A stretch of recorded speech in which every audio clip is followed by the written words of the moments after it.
Today my guest is Jessica Moss. Jessica, how you doing? Good. How are you, David? I'm doing great. It's great to have you back on my show. It's been a couple of years. Thank you. Yeah, it has been that long. You gave a couple presentations today at Mad Expo.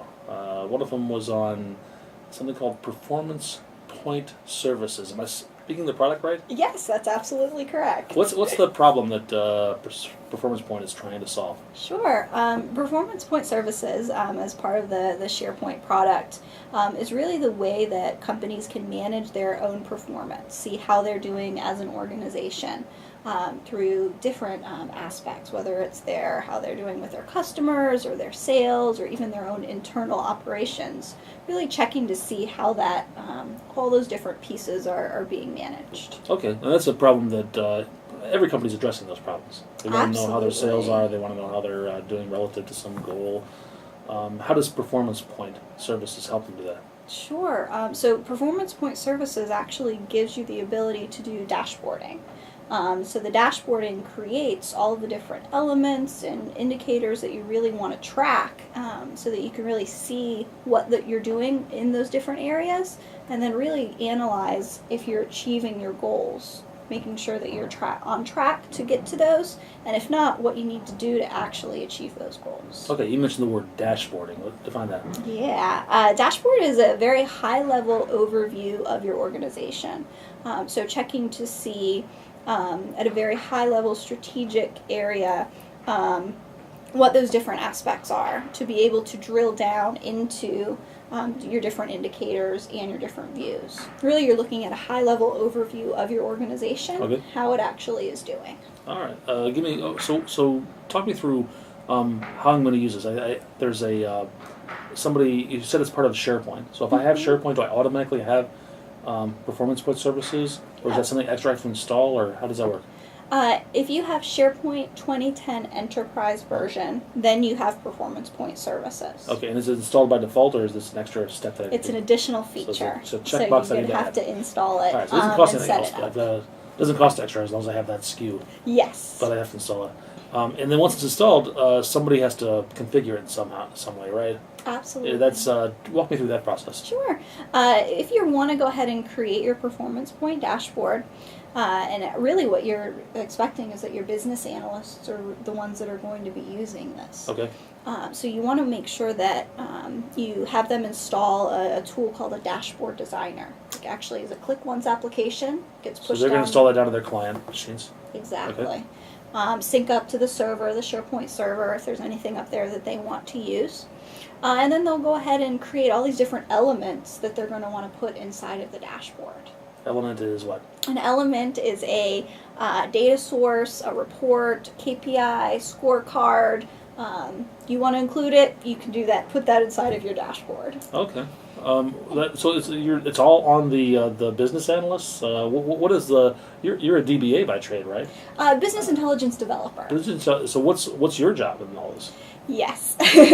Before we actually get to the point of creating the dashboard, we do want to have some sort of data warehouse in place, making sure that data is accessible to the business analyst to be able to create and bring all this information in and expose it through the dashboard. Oh, okay. So there is of course this process of creating this data warehouse and maybe getting data into it through SSIS or whatever you're doing, and then making that accessible to the Performance Point dashboard. Absolutely. So it's a configuration within Performance Point. Yeah, and as part of the Performance Point, one of the elements is called the report element. And you can create those inside of Dashboard Designer, or you can actually point it over to a reporting services report, which is also something I would create. Okay. And the Dashboard Designer, that's an end user tool. What sort of things? What does it look like? It actually has the same type of interface as any of the Office 2010 applications that are out there. So it has the ribbon and the top bar where you can insert items and change properties to go ahead and create that. But then the designer itself is a lot of it's similar to Excel. So that you have the drag and drop capabilities of pulling things over that you'd want to use. Or even when you're creating the final dashboard, pulling all of those elements in, it kind of looks like a SharePoint window with the different zones that you'd want to use.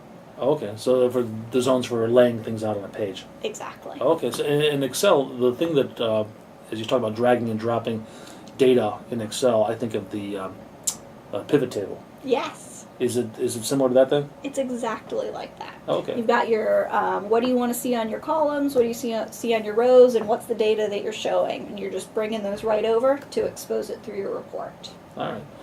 What about, I know there's something about thresholds that you want to, users want to know. They don't not only want to see the data every morning, but they want to know particularly if their expenses go above a certain level or their sales drop below a certain level or something like that. There's something built into performance bar for that. That's where we get into those things called KPIs, which are key performance indicators. And this is where you're trying to compare a certain value to a goal. But of course, when you're trying to compare it, it's not just a black and white, yes or no binary type answer. It's a, well, if we fully achieved it, then yes, we're probably doing okay. But if we ended up doing 80% of what we were expecting, then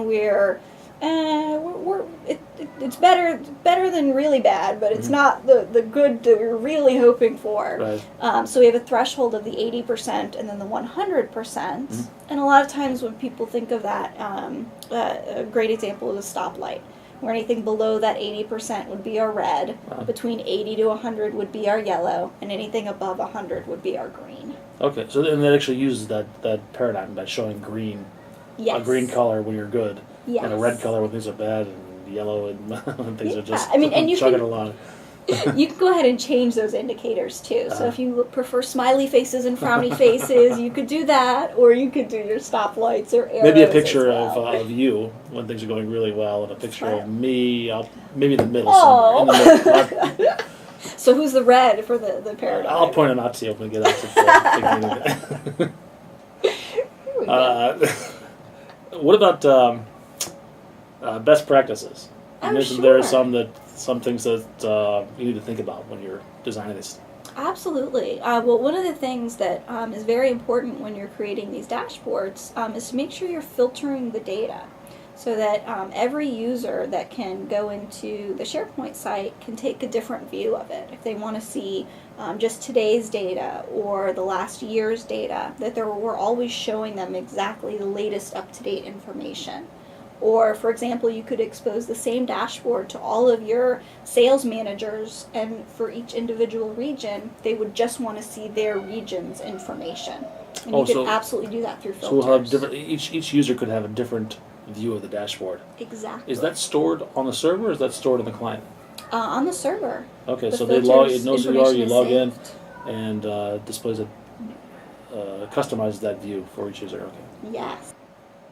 What else? Sure. Another thing that you want to do is really make sure that you are setting up your SharePoint security. Because Performance Point Services is part of the SharePoint, any item, all the elements, the dashboards that you go ahead and deploy can be managed by the SharePoint security. So you want to make sure that if someone shouldn't be seeing that information, you've really restricted it so they cannot see that information. That's interesting. Is that better set up in the SharePoint security model or in SQL Server's security model? If you could do both of them, that would be ideal. Okay. All right. But whatever you can give me, I'll take it. All right. Let's put it that way. Anything else? Sure. Another best practice is from the design side of things. Because these dashboards really can be exposed through to your managers, or even any of your CXOs, you really want these to be as easy to use as possible. Yes. So making sure that everything is very clear for the end user. White space is key. There's no sense in cluttering and pushing everything you possibly can into that one dashboard page. Sure. Give them multiple pages, allow them to start at a high level and drill down into things to really analyze it. And really make sure that it's just a clear, concise look of the final dashboard. I can relate to that. I actually do a talk on data visualization, which doesn't have a whole lot of technical pieces to it, but it's all about, if you ever read Edward Tufte and his thoughts on how best to present data in a clear and truthful way. Yes, huge fan of Stephen Few as well.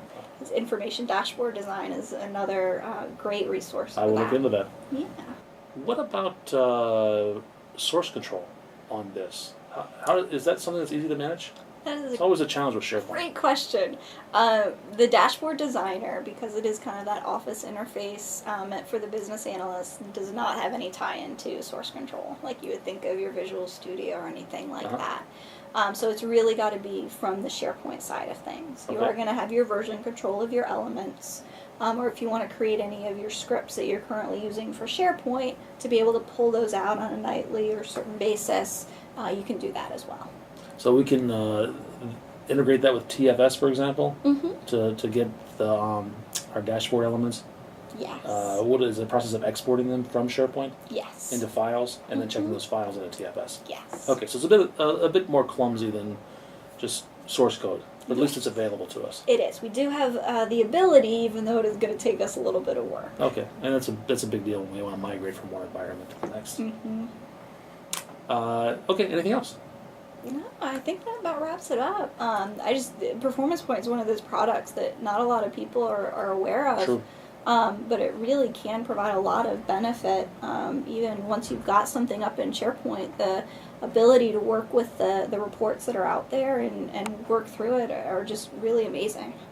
It sounds like the kind of product that once you have a data warehouse and once you have SharePoint, and then you start to, it's not the first thing you'd install. You probably have those other things in place first. Mm-hmm. You want to have some data around. You want to have people used to SharePoint, that sort of thing. Yeah, but if you've got those two in place, there's no It's the reason next not logical to step. have Performance Yeah, okay. Point. Agreed. And where can people find out more about Jessica Moss? Sure. If you're interested to hear more, read in my blog, or hear about upcoming presentations I have, my website is jessicammoss.com. Jessica, thank you so much. Thanks, David.